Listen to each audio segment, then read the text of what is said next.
G'day mates, it's April 2nd when I'm recording this, so we're just going to do this really quick for predictions for this month. So, starting off with the governors, I have a few things to show you. One, yeah, it's XL again. This is a model of all the gubernatorial elections this cycle. Notice that New Hampshire and Vermont, they have a gubernatorial election every single 2 years. Without term limits, so keep that in mind. So now we have the following. Top row is the final result. The row below it is the polling aggregate and then the deviation between the two. For the last two gubernatorial elections in each state. And then the average deviation is calculated here. And we'll be applying that later on down the line. So, state of Delaware. We already saw it was marked here as a safe state. I'm just going to show you the model real quick.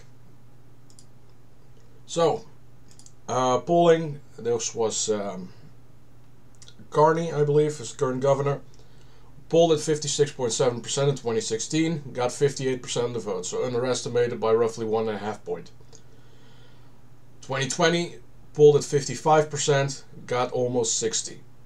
Republicans, 37% polled in 2016, got 39%. In 2020, polled at 26%, got 38%. So, what does this mean? Republicans are systematically underestimated in the state of Delaware.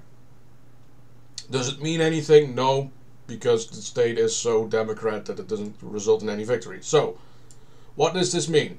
At the moment, Delaware does not have any polling. However, we can assure that it's going to be roughly the same margin, so 60 to 40. This is just filling in. So, on this column, we have the polled numbers. This is the average deviation for that particular state. This is the polling for the Democrats and their deviation. Marked in yellow is any state that has a deviation within 1 point, being that the support of the particular candidate is polled accurately. And here would be the final margins offset election if it were be held today, regarding polling and all that stuff. So, Delaware 37 to 51, so it's about a 20-point margin of victory for the Democrat nominee. Next up, state of Indiana. 2016, this was when Mike Pence was renominated but had to drop out because he was picked as presidential nominee. Lieutenant Governor Eric Holcomb became the new nominee after the convention, and he won by about 6 points. So, the Democrat nominee was polled at 44.4. The Republican nominee, Eric Holcomb, was polled at slightly under 41 points, so it was D+3 election. Holcomb won by 6. So, as you can see, Republican underestimated by 11 points. In 2020, the polling margin was 51 to 25 for the Republicans. In the end result was 56 to 32, which means both candidates were underpolled by at least 5 points. In the case of the Democrats, 7 points. Brings us an average 8-point underestimation for the Republicans and 4 points for the Democrat. Bring it home. Currently, Mike Brown is polling 11 points ahead of any challenger that Democrats come up with, and he's going to win the primary. So, means it's 54 points to 39. Easy victory for Mike Brown. Missouri, next state. Polling was tied in 2016, 46 to 45.5, basically margin of error range. In the end, it became 51 to 46. Republicans were underestimated by 5 points. In the case of 2020, it was 51 to 43 for the Republicans, and the result was 57 to 41. Again, Republicans were underestimated by 6 points, averages out at roughly 6. And then you have the Democrats overestimated by 2 points, which makes the average 1 point overestimating of Democrat support. Currently, polling is the Attorney General, Jay Ashcroft, is leading for 53 to 36. take the polling errors into account, it's going to become 60 to 35, basically. Easy victory for the Republicans. Montana, polled in 2016, 42 Republican, 47 Democrat. Steve Bullock, the Democrat, won by 50 to 47, roughly. Both parties significantly underestimated. However, Republicans were more underestimated. 2020, 48 to 43 for the Republicans. Greg Gianforte, he won 54 to 42. So it wasn't even a tight election at that particular point. Republicans underestimated by 5 points. Democrats basically on point in their support. Currently polling, Gianforte is leading by more than 20 points against any Democrat competitor, so that's going to be an easy victory for him. Next up, New Hampshire, and this is one going to be one of the ones that I put as a lean, or likely, but to discuss. Chris Sununu is retiring, and the leader for the Republican primary is going to be Kelly Ayotte. So she's going to be probably running against Royce, but we'll have to see what the Democrat nomination is going to look like. So, polled in 2020, 56.7 to 37.7, end result 65 to 33. So, Republicans underestimated by 8 points, Democrats overestimated by 4 points. 2022, 56 to 39. In the end, it was 57 to 42, so Democrats slightly underestimated, Republican on point. What does it mean? Republicans are underestimated by 4.5, Democrats are overestimated by 1 point, on average, for the past 2 elections. Currently polling, Kelly Ayotte is leading by 6 points, 44.5 to 38.5, apologies. What does this mean? Well, it's going to be 49 to 37, if the polling stands the way it is today. Now, it could be tighter, but Kelly Ayotte is easily going to win the nomination there. Does it matter for New Hampshire? No, not really. Kelly Ayotte is a never Trump Republican, so it fits right in with the state. North Carolina, the one that is a swing.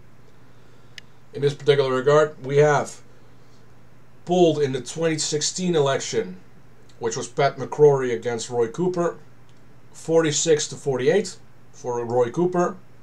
In the end, it was 49 to 49. Basically, Roy Cooper winning about 10,000 votes, something like that. Republicans underestimated by 2.6 points. Roy Cooper underestimated by 0.6, so basically on point.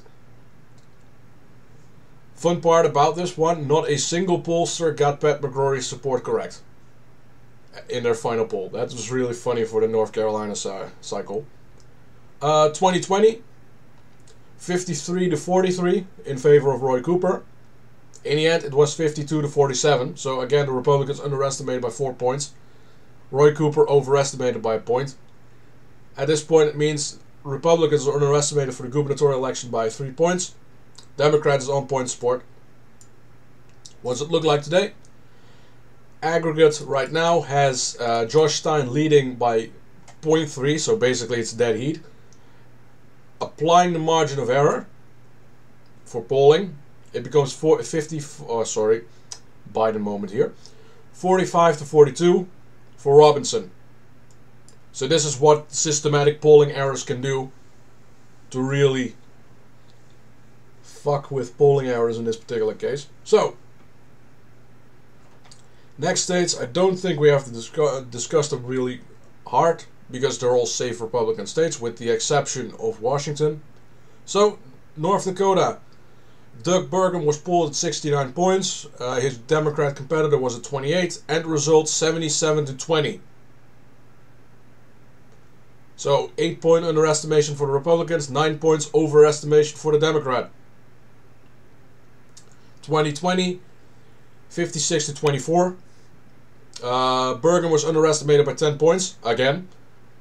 And the Democrat was underestimated by 1 point. Brings us to an average error of 9 points for the Republicans and 4 points for the Democrats. Utah, 61 to 33. In polling, aggregate was of the final result was 67 to 29, which would be once again Republicans underestimated, Democrats overestimated. 2020 was 54-24, and the result was 63-31, roughly.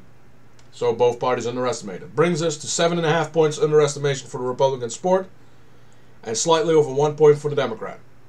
Vermont, Governor Phil Scott, he was polled at 56-26 in 2020.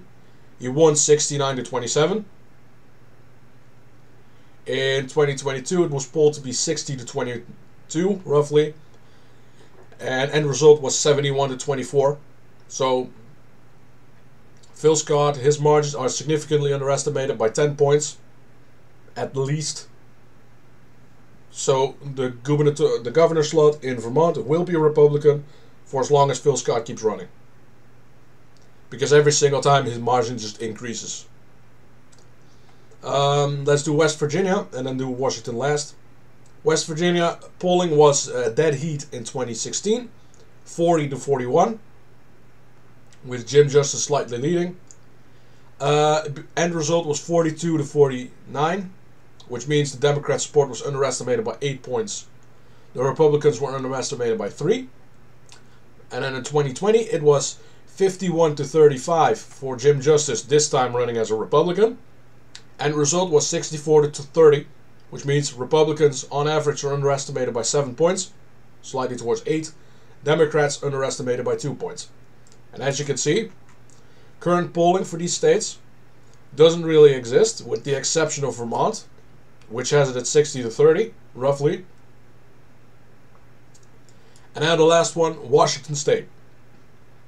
2016 polling was 51-42 for Jay Inslee as a Democrat, and result was 54-46. So the Republicans were underestimated, both Republicans and Democrats were underestimated by 3 points each. And the thing with Washington is there is a jungle primary, then everything gets added together, and the top 2 candidates go to the general election. That's why there's no third party in Washington, basically. 2020, it was 57-37 for Inslee, and the result was 57-43. So the Republicans were underestimated by 6 points. Inslee's support was on point. Brings us 5% underestimation for the Republicans, 2% for the Democrats. And let's bring it into the polling. And then we find Washington. The last poll we have for the nomination is it's going to be Bob Ferguson, Attorney General, against Dave Reichert, who was the congressman of Washington's 8th district. Those two will be going against each other for the governorship. At the moment, it's a 4-point lead for Ferguson. Taking polling errors into account, it's a narrow 1-point victory for Ferguson. Now here I also calculated the average nationwide for the governor slots, and you can see that the Republicans are systematically underestimated by 7 points. Bringing it into the map. All of these seats are safe. New Hampshire's added to safe, as is North Carolina to a lean, and Washington to a tilt. That's the way it's looking right now. Thank you kindly for watching. Like the video if you did, you know, all that good stuff. See you next time. Cheers.